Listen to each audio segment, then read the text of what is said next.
जी नमस्कार। Welcome back to RC Agrahari classes. बहुत से बच्चों ने कमेंट किया था कि सर ट्रांसफॉर्मेशन पर कुछ मैटर भेजिए, तो आज हम बच्चों की डिमांड के अकॉर्डिंग ही ट्रांसफॉर्मेशन का first topic sentence containing adverb पर डिस्कशन कर रहे हैं। तो जी आप देख रहे हैं सेंटेंस कंटेनिंग एडवर्ब।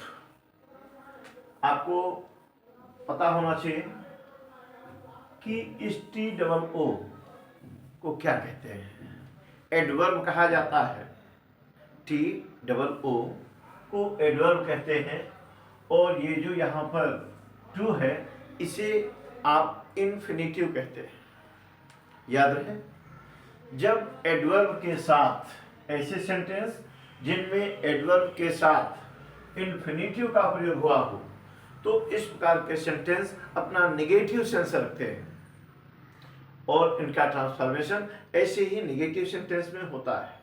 तो आइए देखते हैं इस प्रकार के सेंटेंस का ट्रांसफॉर्मेशन नेगेटिव सेंटेंस में कैसे होता है। मैं आपको यह भी बताना चाहूँगा कि जिस स्ट्रक्चर में ये नेगेटिव सेंटेंस में ट्रांसफॉर्म होता है वो स्ट्रक्चर कॉम्प्लेक्स सेंटेंस होता है। एग्जामिनेशन में आप लोगों को एक ऐसा ही सेंटेंस देकर कहा जा सकता है कन्वर्ट इट इनटू कॉम्प्लेक्स या फिर नेगेटिव। कॉम्प्लेक्स सेंटेंस कहा जाए या नेगेटिव सेंटेंस कहा जाए या रिमूव टू कभी कभी पूछा जाता है, कुछ भी पूछा जाएगा। इसका एक ही तरीका है ट्रांसफॉर्मेशन करने का, वो ध्यान से सुने। आपको जानना चाहिए कि आप एडवर्ब के स्थान पर सो का प्रयोग करते हैं। एडवर्ब के स्थान पर सो का प्रयोग करते हैं और एडवर्ब के साथ आए इस एडजेक्टिव को कॉपी करते हैं। एडवर्ब के स्थान पर सो का प्रयोग करते हैं, इस एडजेक्टिव को आप कॉपी करते हैं और उसके बाद उस एडजेक्टिव के बाद कंजक्शन दैट का प्रयोग होता है।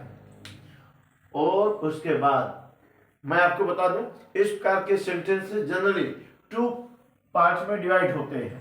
इनका एक पार्ट इधर से डिस्कनेक्ट किया जाता है और एक पार्ट इधर से। जब एडवर्ब के साथ इन्फिनिटिव आया हो तो इस प्रकार के सेंटेंसेस को आप दो पार्ट में डिवाइड करते हैं, एक एडवर्ब प्लस एडजेक्टिव और दूसरा इन्फिनिटिव रिमेनिंग अदर्स।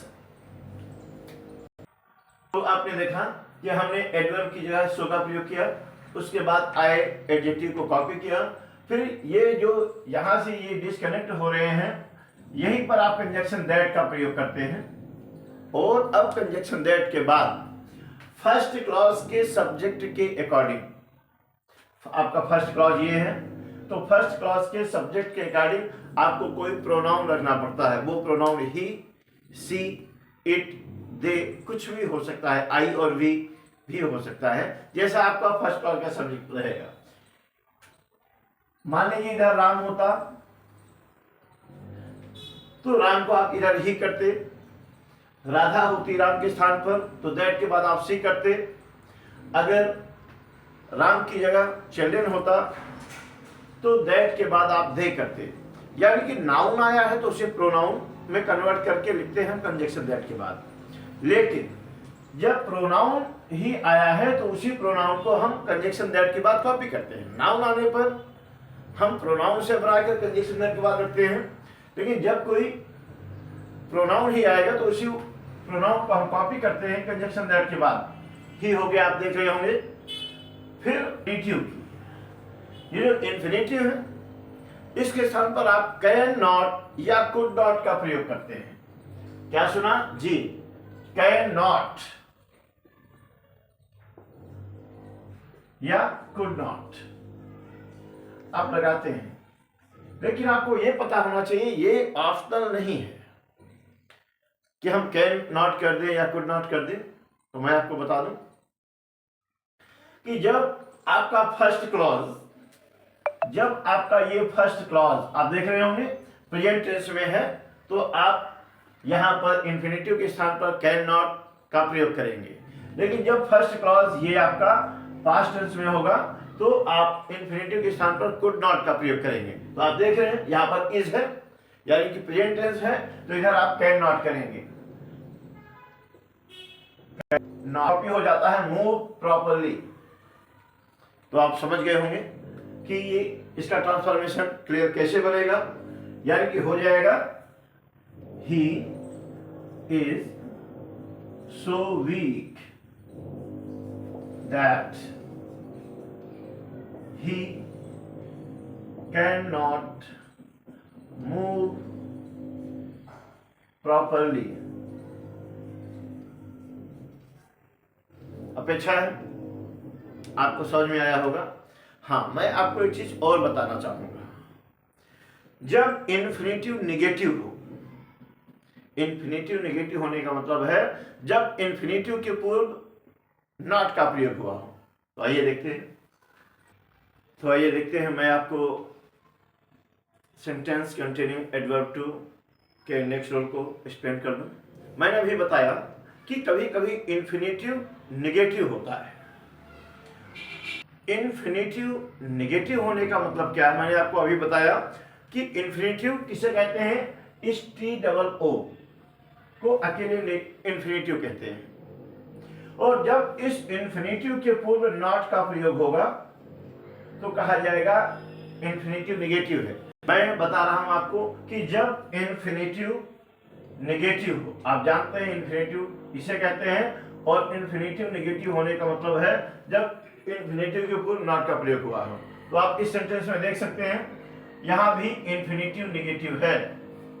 तो मैं आपको बता दूं, जब अभी तक तो जब केवल इन्फिनेटिव था तो हम इन्फिनेटिव के स्थान पर कैन नॉट या कुड नॉट का प्रयोग करते थे अकॉर्डिंग टू नीड। लेकिन जब इन्फिनेटिव निगेटिव होगा अर्थात इन्फिनेटिव के पूर्व नॉट का प्रयोग हुआ होगा तो हम इसका ट्रांसफॉर्मेशन करते समय इन्फिनेटिव के स्थान पर केवल कैन या कुड का प्रयोग करेंगे। तो आपने देखा कि जब इन्फिनेटिव निगेटिव हो तो आप इन्फिनेटिव के स्थान पर केवल कैन या कुड का प्रयोग करेंगे, नॉट का नहीं। मैंने अभी बताया है कि अगर फर्स्ट क्लॉज आपका प्रेजेंट टेंस में है तो कैन नॉट लगाते हैं, फर्स्ट क्लॉज आपका पास्ट टेंस में है तो कुड नॉट लगाते हैं। लेकिन अगर इन्फिनेटिव निगेटिव है, यदि इन्फिनेटिव निगेटिव है तो कैन या कुड के साथ नॉट का प्रयोग नहीं करते। तो आइए देखते हैं इसका ट्रांसफॉर्मेशन क्या होगा। इसे हम कॉपी करेंगे, यहां पर जो भी है सीमा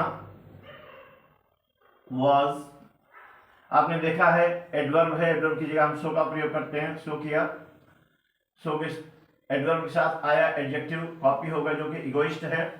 अब इसी एडजेक्टिव के बाद हम लोग कंजक्शन दैट लगाते हैं, फिर फर्स्ट क्लॉज के सब्जेक्ट के अकॉर्डिंग कोई प्रोनाउन रखते हैं। क्योंकि फर्स्ट क्लॉज का सब्जेक्ट सीमा है तो सीमा के अकॉर्डिंग सी हो गया।